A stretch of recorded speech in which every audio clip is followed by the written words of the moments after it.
প্ৰিয় দৰ্শকসকল real facts আসামলৈ মই উজ্জ্বল বৰলৈ পুনৰ এটা নতুন ভিডিঅ'ৰ সৈতে আপোনালোকক স্বাগতম জনাইছোঁ। বন্ধুসকল এটা সঘনে এইকেইদিন প্ৰশ্ন কৰি আছে যে টেটকাম ৰিকুইট কেতিয়া অনুষ্ঠিত হ'ব আৰু হৈ যোৱা টেটকাম ৰিকুইটত কেনেকুৱা ধৰণৰ গ্ৰন্থ বা কেনেকুৱা ধৰণৰ ৰেফাৰেন্স অনুকৰণ কৰিলে সফলতা আহিব বা তেওঁলোকে কি বুকছ চাব, এই সকলোবিলাক সাঙুৰি আৰু টেটকাম ৰিকুইট খুব সোনকালে ওলোৱা চান্স আছে নাই এই সম্পৰ্কে আজি আমি এই ভিডিঅ'টোত লৈ আহিছোঁ। আৰু প্ৰথমতে আপোনালোকক আগতেও মই কৈছোঁ, আমাৰ মুখ্যমন্ত্ৰী মহোদয়েও যিহেতু কৈছিলে, আপোনালোকে হয়তো বহুতে দেখিছে, এটা ফেচবুক লাইভ যোগেও তেওঁ জনাইছিলে যে তেওঁ যেতিয়া মুখ্যমন্ত্ৰী মহোদয়ে নিৰ্বাচনত জিকিছিলে তেতিয়া 1 লাখ চাকৰি দিম বুলি কৈছিলে আৰু তেওঁ বৰ্তমান 2 লাখ অতিক্ৰম কৰিব বুলি যিহেতু কৈছে আৰু আহিব লগা দিনত পুনৰ তেওঁ লাখত নিযুক্তি দিয়া হ'ব বুলি, তেওঁ যিমান পাৰি নিযুক্তি দিয়া হ'ব বুলি যিহেতু উল্লেখ কৰিছে, গতিকে স্বাভাৱিকতে 2026 চনতো পুনৰ নিযুক্তি হ'ব, যিহেতু মুখ্যমন্ত্ৰী মহোদয়ে নিজেই কৈছিলে যে ADRE 3.0 নটিফিকেশ্যন আহিব। আৰু ইয়াৰ লগতে কিন্তু ইতিমধ্যে ক'ত কিমান খালী পোষ্ট আছে GT আৰু PGT তাৰো কিন্তু বিদ্যালয়সমূহৰ পৰিদৰ্শকক তাৰ লিষ্ট শিক্ষা বিভাগৰ সংশ্লিষ্ট কৰ্তৃপক্ষই শিক্ষা বিভাগে বিচাৰিছিল। গতিকে আৰু এটা প্লাছ পইণ্ট হৈছে যে এইবাৰো সম্পূৰ্ণ যিহেতু পোষ্টসমূহ যিসমূহ পোষ্টৰ বাবে বিচাৰিছিলে 9000 পোষ্ট, ইয়াত আপোনালোকে দেখিছে 9717টা পোষ্ট আছিলে GT PGT, সেইবিলাক পোষ্টতো কিন্তু অৰ্হতা সম্পন্ন প্ৰাৰ্থী নাপালে। গতিকে কিছুমান পোষ্ট খালী থাকি গ'ল আৰু 2024 চনৰ আগষ্ট মাহৰ পৰা 2025 চনৰ ডিচেম্বৰ মাহলৈকে, ডিচেম্বৰ অন্তিমটো তাৰিখলৈকে যিমান সংখ্যক শিক্ষকে অৱসৰ গ্ৰহণ কৰিলে বা কৰিব অনাগত দিনসমূহত, এই সকলো পোষ্ট কিন্তু নতুন এডভাৰটাইজমেণ্টটোত সংযোগ হ'ব। গতিকে GT PGT পুনৰ 4-5 হাজাৰ পোষ্ট আহি যাব। আৰু এটা যিহেতু আপোনালোকে গম পাই যে 4500 LP UPৰো ইতিমধ্যে ডকুমেণ্ট ভেৰিফিকেশ্যন কৰা হোৱা নাই, তেওঁলোককো মাতিবহে। গতিকে পুনৰ এতিয়া আপোনালোকে দেখিছে চৰকাৰে যেতিয়া নিযুক্তি দিয়ে এটা কিন্তু বৃহৎ সংখ্যক নিযুক্তিহে দিয়া দেখা যায়। এতিয়া ADRE বুলি নহয় বা GT PGT বুলি নহয়, LP UP বুলি নহয়, আটাইবিলাক পোষ্ট কিন্তু লগাইহে চৰকাৰে নিযুক্তি দিছে। গতিকে স্বাভাৱিকতে 4500 পোষ্ট এইবাৰতো নিদিয়ে, যিখিনি এতিয়া দিব নৱেম্বৰত। গতিকে যিখিনি 4500 পোষ্ট আছে LP UP সেইখিনি পিছৰ বছৰতে দিব নিযুক্তি। গতিকে ADRE 3.0 উলিয়াম বুলি কৈছে, মানে গ্ৰেড 3 আৰু গ্ৰেড 4 চাকৰি ওলাব। গতিকে স্বাভাৱিকতে GT PGTৰো কিন্তু থাকিব, ঠিক আছে।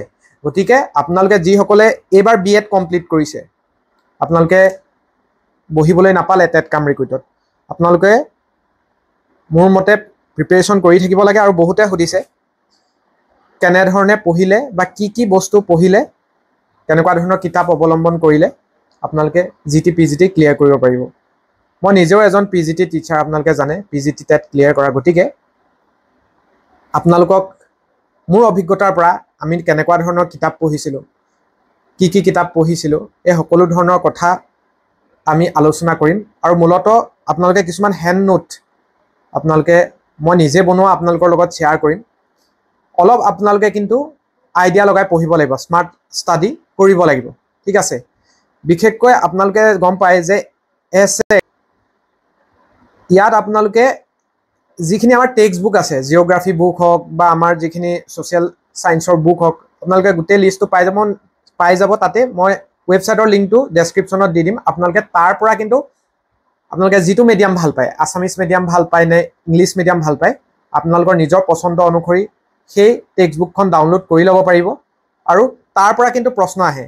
এইবাৰ এটা জিঅ'গ্ৰাফী প্ৰশ্ন আহিছে, ক্লাছ 11 নে 12ৰ জিঅ'গ্ৰাফী বুকখন যিখন ইলেক্টিভ আছে তাৰ পৰা কিন্তু এটা অতি ভিতৰুৱা প্ৰশ্ন, যিটো বহুতে পৰা নাছিলে, কিন্তু মই পাৰিছিলোঁ কেলৈ, মই সেইখিনিও পঢ়িছিলোঁ। আৰু কিছুমান কিতাপ থাকে আপোনালোকে স্ক্ৰীণত দেখিব। অসমীয়াৰ যিহেতু আছাম এণ্ড ইটছ পিপলত 50 মাৰ্কছ আহে, 35 মাৰ্কছ কৰিলে, তাৰপিছত 15 মাৰ্কছ মেথছৰ কৰি দিলে। গতিকে এই 35ৰ ভিতৰত আপোনালোকে অসমীয়া ভাষা বা অসমীয়া লিপিৰ ওপৰত চাবলৈ হ'লে আপোনালোকে স্ক্ৰীণত দেখিব অসমৰ সংক্ষিপ্ত ইতিহাস আৰু অসমীয়া বা অসমৰ যিখিনি লিপি আছে তাৰ ওপৰত কিন্তু কুৱেশ্যন তাৰ ইয়াৰ আগৰটো PGT টেটত আহিছিলে, গতিকে এইবাৰ নিদিলে, কিন্তু নেক্সট বাৰ দিয়াৰ যথেষ্ট চান্স আছে। আৰু PGT টেটৰ চিলেবাছখন জানে যে কোনো ধৰণৰ নিৰ্দিষ্ট চিলেবাছ নাই, ইয়াত ক'ত কিমান মাৰ্কছ থাকিব সেইটোহে কিন্তু দিয়া থাকে। 15 মাৰ্কছ মেথছত থাকে, 50 মাৰ্কছ চাইল্ড সাইকোলজিত থাকে, এনেধৰণেহে কিন্তু বিভক্ত কৰি থোৱা থাকে। ইংলিছত কিমান থাকে, 30 থাকে, এইদৰেহে কিন্তু আপোনালোকৰ মাৰ্কছবিলাক থাকে। গতিকে এই গোটেই ব্যৱস্থাটো আপোনালোকে যদি চায় তেনেহ'লে এই যিটো হৈ গ'ল PGT টেট, তাৰ আপোনালোকে প্ৰশ্ন পেপাৰখন সন্মুখত ৰাখি লৈ ক'ৰ পৰা কিমান মাৰ্কছ আহিলে তাৰ এটা এনালাইচিছটো কৰিব পাৰি। আৰু লগতে আগৰ যিখিনি PGT আমাৰ অসম চৰকাৰে পতা তাৰো চাব পাৰে, নতুবা আপোনালোকে নবোদয় বিদ্যালয়, কেন্দ্ৰীয় বিদ্যালয় যিবিলাক টেষ্ট অনুষ্ঠিত কৰা হয় তাৰ পৰা কিন্তু সাইকোলজি কুৱেশ্যনবিলাক, চাইল্ড সাইকোলজি কুৱেশ্যনবিলাক কমন পৰা দেখা যায়। আৰু এইবাৰ বিশেষকৈ আণ্ডাৰষ্টেণ্ডিং কুৱেশ্যন দিয়া হৈছিলে। গতিকে সেইবিলাক আমি আজি মূলতঃ আপোনালোকক গোটেই ব্যৱস্থাটো বা গোটেই চিলেবাছখনৰ ওপৰত কেনেকুৱা ধৰণৰ কিতাপ পঢ়িব তাৰহে আভাস দিম। তাৰপিছত আমি পুংখানুপুংখভাৱে প্ৰতিটো বিভাগত কেনেকুৱা ধৰণৰ কুৱেশ্যন আহিছিলে, কি ধৰণে আপোনালোকে প্ৰস্তুতি চলালে আপোনালোক লাভান্বিত হ'ব, সকলো ডিটেইলছ আমি পৰৱৰ্তী ভিডিঅ'সমূহত আপোনালোকক জনাই থাকিম। ইয়াত আপোনালোকে অসমীয়া সাহিত্যৰ সমীক্ষাত্মক ইতিবৃত্ত যিখন স্ক্ৰীনত দেখিছে সেইখন আপোনালোকে পঢ়িব পাৰে। অসম ৰিলেটেড বা আছামিজ আপোনালোকে যিখিনি কালচাৰ আছে তাত বহু কথা আছে, বা আমাৰ যিখিনি স্তৰ আছিলে, কি স্তৰ অতিক্ৰম কৰি অসমীয়া ভাষাই বৰ্তমান পাইছেই, শংকৰদেৱ মাধৱদেৱ, সকলো ডিটেইলছ আপোনালোকে ইয়াত পাই যাব। আৰু অসমৰ সংক্ষিপ্ত ইতিহাসত আপোনালোকে গোটেই আমাৰ অসমৰ বুৰঞ্জীখিনি, এই কিতাপখন ডক্টৰ তজদুক আমানুল হুছেইন এইখনত পাব, নতুবা আপোনালোকে SL বৰুৱা ইংলিছ মিডিয়ামৰ বুকখনো ল'ব পাৰে। জিঅ'গ্ৰাফি অফ আছাম আপোনালোকে যিকোনো এখন বুক লৈ ল'ব। মই লৈছিলোঁ জগন্নাথ পাটগিৰি ছাৰৰ কিতাপখন। আৰু জেনেৰেল ইংলিছৰ বাবে আপোনালোকে টেক্সটবুক নামৰ এটা এপ্লিকেশ্যন পায়। সেই টেক্সটবুক এপ্লিকেশ্যনত আপোনালোকে প্ৰিভিয়াছ ইয়েৰৰ যিমানবিলাক চেণ্ট্ৰেল কম্পিটিটিভ এক্সাম পাতে চেণ্ট্ৰেল গভৰ্ণমেণ্টৰ, সেই কম্পিটিটিভ এক্সামৰ ইংলিছ যিখিনি আহে কুৱেশ্যন সেইবিলাক আপোনালোকে ফ'ল' কৰিব পাৰে।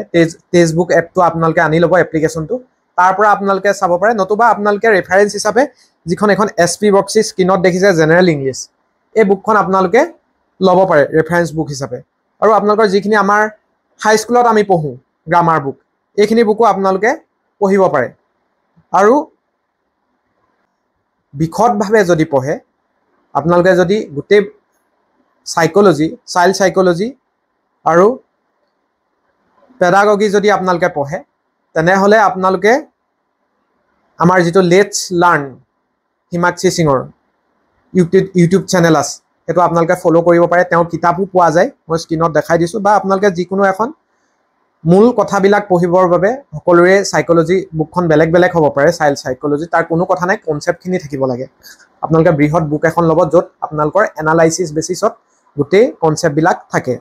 মই পিয়েৰছনৰ বুকখন লৈছিলোঁ, গতিকে ইয়াৰ লগতে আপোনালোকে আছামৰ বাবে আছামিয়াৰ বুকখন পঢ়াটো কিন্তু মেণ্ডেটৰী হয়। আৰু বহুত আছে, আৰু বহুত মাজৰ যিখিনি আমাৰ গভৰ্ণমেণ্ট ৱেবছাইট আছে, অসম চৰকাৰৰ ৱেবছাইটসমূহ আছে, সেইবিলাকো আপোনালোকে ভালদৰে চাব লাগিব। এই সকলো আমি ডিটেইলছ দি দিম। এতিয়া মূলতঃ আপোনালোকে এই কিতাপকেইখন গোটাই লওক আৰু আৰম্ভ কৰি দিয়ক। তাৰপিছত যেতিয়া আপোনালোকে এই চিলেবাছটোৰ মাজত সোমাই গৈ থাকিব, লাহে লাহে আপোনালোকে নিজে কিছুমান কথা গম পাই গৈ থাকিব, নিজৰ কিছুমান আইডিয়া আহিব যে কেনেধৰণে পঢ়িম, আগতে কেনেকুৱা ধৰণৰ কুৱেশ্যন আহিলে, আৰু চাব আপোনাৰ লাহে লাহে বস্তুবিলাক পঢ়িও ভাল লগা হৈ যাব। আৰু এই ব্যৱস্থাটোত আপোনালোকে যদি চায়, এইবাৰ কিন্তু কুৱেশ্যন পেপাৰখন বহুত টাইম কনজিউমিং আহিছিলে। এটা যদি প্ৰশ্ন অসমীয়াত আহে আকৌ ইংৰাজীত আহে, সেই ইংৰাজীত অহা সাইকোলজি কুৱেশ্যন, চাইল্ড সাইকোলজি কুৱেশ্যনটোৰ পিছতে কিন্তু আকৌ এটা প্ৰশ্ন ইংলিছ গ্ৰামাৰৰ দি দিছিলে। কাৰোবাৰ হয়তো সেইটো ভুলবশতঃ থাকিয়েই যায়। গতিকে আপোনালোকে কিছুমান মক টেষ্ট দি থাকিব লাগিব, বা কিছুমান কুৱেশ্যন পেপাৰ মই 4-5খন পৰীক্ষা দিয়াৰ আগত মই নিজেও প্ৰেক্টিছ কৰি চাইছিলোঁ। গতিকে আপোনালোকে পৰীক্ষা দিয়াৰ আগত নিজাকৈ কিছুমান কুৱেশ্যন পেপাৰ আপোনালোকে টাইম ফ্ৰেম কৰি লৈ আপোনালোকে দি চাব লাগিব। বিশেষকৈ টাইমিঙৰ ওপৰত কিন্তু যথেষ্ট গুৰুত্ব দিব লাগিব, এইটো যদি আপোনালোকে টেটকাম ৰিক্ৰুইটটো ক্ৰেক কৰিব বিচাৰে। আৰু বহুতে এটা কথা ভাবি থাকে যে সময় বহুত আছে, বা যেতিয়া এডভাৰটাইজমেণ্ট আহিব তেতিয়া পঢ়িলেই হ'ব। কাৰণ সদায় আপোনালোকে গম পাব, যেতিয়া এটা ব্যৱস্থাই বা এটা ছিষ্টেমে যেতিয়া এটা এক্সাম পাতে, প্ৰথমবাৰ যেতিয়া অনুষ্ঠিত কৰে সেইটো অলপ সহজেই হয়, কিন্তু পিছৰবাৰ অতি জটিল হয়।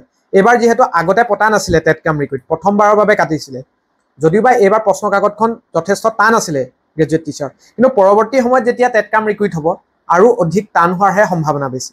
গতিকে সময় আপোনাৰ হাতত নাই বুলিয়ে ধৰিব পাৰি। যিসকলে আপোনালোকে এতিয়া ঘৰত বহি আছে বিএড কৰি, আজিৰ পৰাই আপোনালোকে প্ৰস্তুতি কৰি দিয়ক।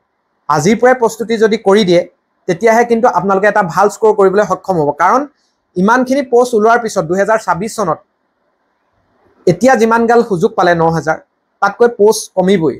গতিকে স্বাভাৱিকতে পোষ্ট কম হ'ব, প্ৰাৰ্থীৰ সংখ্যা যথেষ্ট বেছি হ'ব আৰু কম্পিটিশ্যনটো হাই হোৱাৰ চান্স থাকে, কাৰণ জটিল পেপাৰ আহিব। কাৰণ এইবাৰো বহুত থাকি গৈছে ন। কিছুমান পোষ্টত কাট অফ কমি গ'ল মেথছত, কাৰণ মেথছত কিছুমান নিৰ্দিষ্ট ইলিজিবিলিটি ক্ৰাইটেৰিয়া আছে। তেওঁ ৰয়েল BSc হ'ব লাগিব, তেওঁৰ মেথছ থাকিব লাগিব। গতিকে মেথছত 2.75 গ্ৰেজুৱেট টিচাৰ পাই গ'ল, এইটো এটা বেলেগ কথা। কিন্তু এনেই যদি আপোনালোকে চাই GT আৰ্টছ, GT ছায়েন্স বা যিখিনি UR পোষ্ট হয় সেইখিনিত কিন্তু কাট অফ বেছিয়ে যায়। গতিকে স্বাভাৱিকতে ছাবজেক্ট ৱাইজ কাট অফ এটা বেলেগ বেলেগ হয়, ডিফাৰেঞ্চ আহি যায় ডিফাৰেঞ্চ। কিন্তু আমাৰ যিহেতু মূলতঃ আমাৰ টাৰ্গেট হ'ব URত যিমান কাট অফ যায়, আপোনালোকে চাব কাট অফ লিষ্টত, সেইটোৱে কিন্তু আপোনাৰ টাৰ্গেট হ'ব। এইবাৰ যদি 70 গৈছে URত, GT আৰ্টছত, তেনেহ'লে আপোনালোকে চাব যে নেক্সট বাৰ কিন্তু 80 মান গুচি যাব।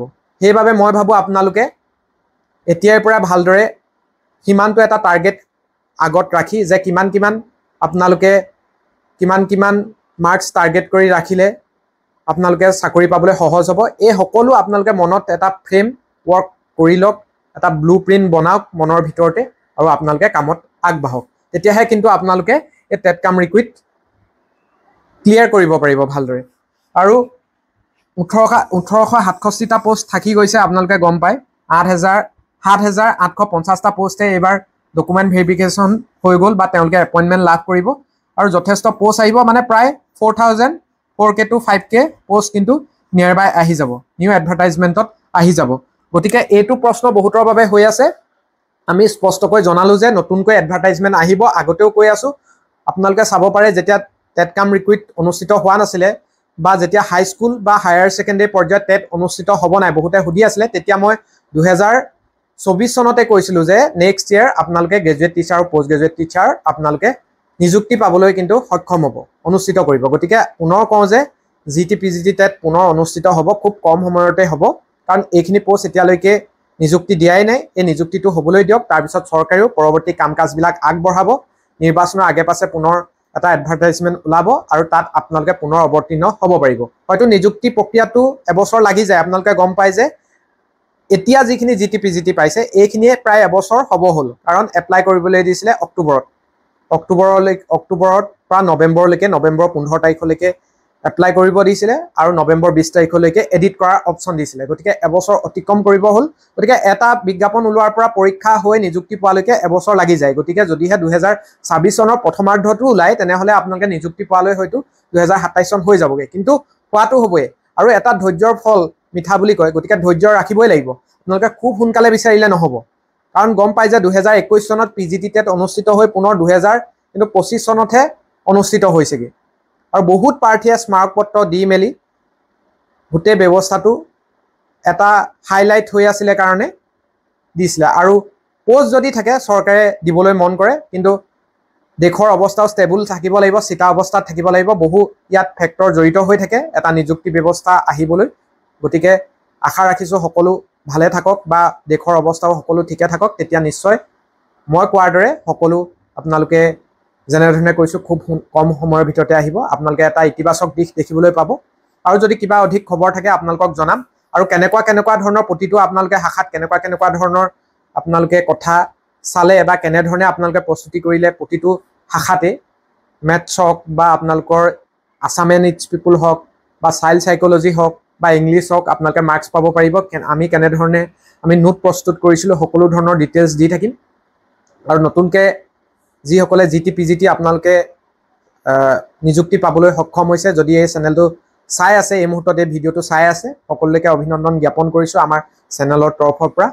আৰু নতুনকৈ চাই থকাসকলক চেনেলটো ছাবস্ক্ৰাইব কৰি ল'বলৈ অনুৰোধ জনালোঁ। ধন্যবাদ। পুনৰ এটা নতুন ভিডিঅ'ত লগ পাম।